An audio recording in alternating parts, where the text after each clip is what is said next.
화담 서경덕은 천문 지리 주역에 심취해 있었습니다. 서경덕은 계곡에 물이 가득 차 있는 것처럼 우주 공간이 기로 가득 차 있다고 보았습니다.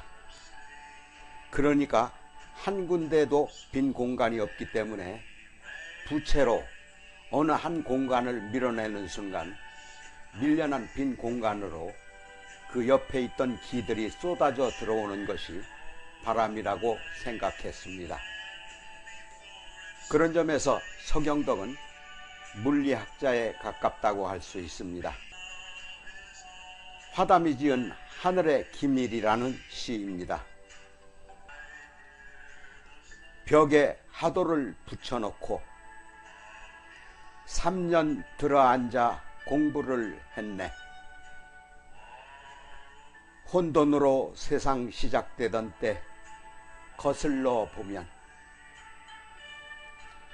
누가 음양과 오행을 움직였을까? 서로 응대해서 주고받는 곳에 하늘의 기밀이 뚜렷이 보인다네. 태일이 움직임을 주관하고 천체 운행 따라 만물이 바뀌네. 음양이 풀무처럼 번갈아 불어대고 하늘과 땅이 문짝처럼 열리고 닫히네. 해와 달이 서로 오고 가며 바람과 비가 맑음과 흐림을 반복하네. 굳셈과 부드러움이 빈틈없이 서로 따라붙고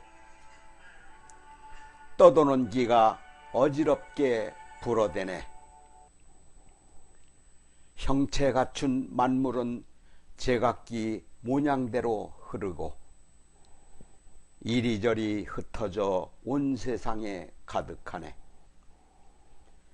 꽃과 풀은 저절로 푸르고 붉으며 길짐승과 날짐승은 스스로 내닫거나 날아오르네.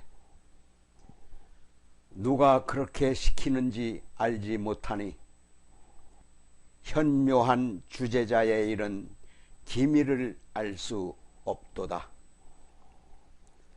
만물에 대한 사랑을 드러내면서도 그 작용 속에 감추어져 있으니 널리 쓰이는 속에 은미함이 감추어져 있음을 네 알리오.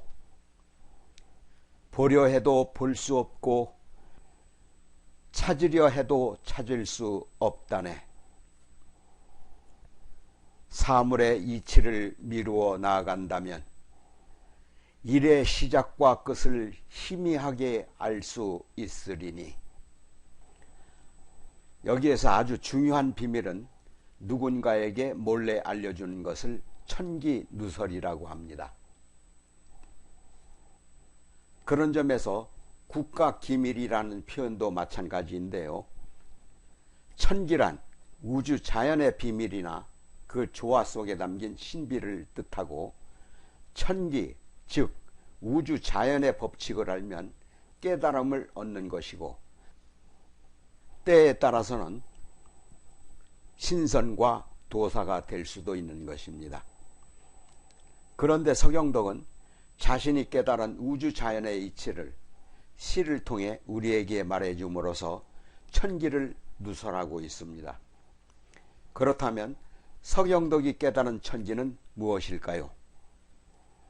하도는 황하에서 길이 2m가 넘는 용마가 등에 지고 나왔다는 그림을 가리키는데, 중국의 전설적인 제왕 복희씨가 이 그림을 바탕으로 주역의 기본이 되는 8개를 만들었다고 합니다. 하지만 서경덕이 말하는 천기는 그렇게 오묘하고 신비롭기만 한 것은 아닙니다. 천기는 본래 천체의 운행을 따르는 만물의 변화로서 음양과 오행을 움직이게 하는 비밀의 열쇠입니다.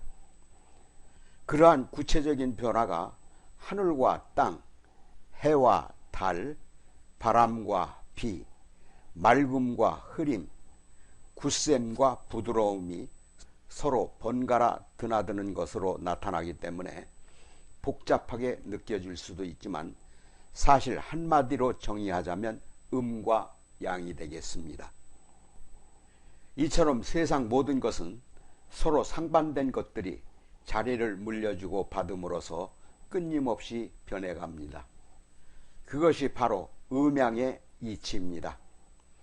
그 음과 양이 서로 교차하는 것을 통해서 꽃과 풀은 저절로 푸르고 붉게 자라며 길짐승과 날짐승은 달리기도 하고 날기도 하는 것이며 우리는 웃기도 하고 울기도 하며 배고프면 먹고 피곤하면 자는 것입니다. 그러니까 음과 양은 서로 반대되는 것이 아니라 서로 기대어 있는 보완적인 것이기도 합니다.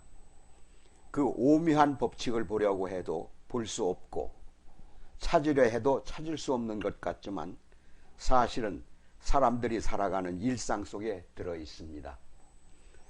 이 같은 이치는 소를 복종시키는 제갈이나 말을 부리는 고삐처럼 모든 변화의 근본 원리이지만 그 같은 이치를 깨달은 일은 매우 쉬워서 문 밖을 나가지 않고서도 알 수가 있습니다.